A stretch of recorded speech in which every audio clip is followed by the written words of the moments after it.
রাম নারায়ণ রাম। স্বদেশবাসী বন্ধুগণ, পরিশেষে যেসব সাথী আজ অন্তরীণের অথবা কারাবাসের লাঞ্ছনা ও নির্যাতন ভোগ করিতেছেন, আপনাদের মারফত দিয়া আমি তাহাদের নিকট আমার সাদর অভিনন্দন ও প্রীতিপূর্ণ শুভ ইচ্ছা প্রেরণ করিতে চাই। তাহারা যেন মনের উৎসাহ, আনন্দ, স্ফূর্তি না হারান। তাহাদেরকে গিয়া বলুন যে মাতৃভূমির সম্মান ও মর্যাদা তাহারাই রক্ষা করিয়াছেন। তাহাদের লাঞ্ছনা ও নির্যাতন পৃথিবীকে জানাইয়া দিয়াছে যে পরাধীন ভারতবাসী আজ ইংরাজের সহিত সংগ্রামে নিরত।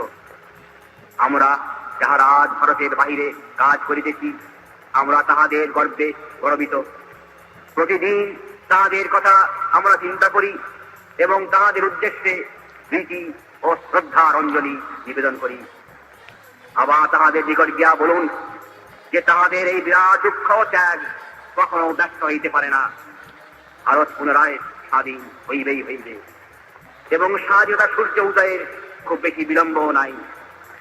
স্বাধীন ভারতে সকল কারাগারের লৌহ কবাট উন্মুক্ত হইবে এবং ভারত মাতার শ্রেষ্ঠ সন্তানেরা তখন কারা প্রকোষ্ঠের অন্ধকার হইতে মুক্তি ও আনন্দের নির্মল আলোকে বাইর হইয়া জয়মাল্যে ভূষিত হইবেন।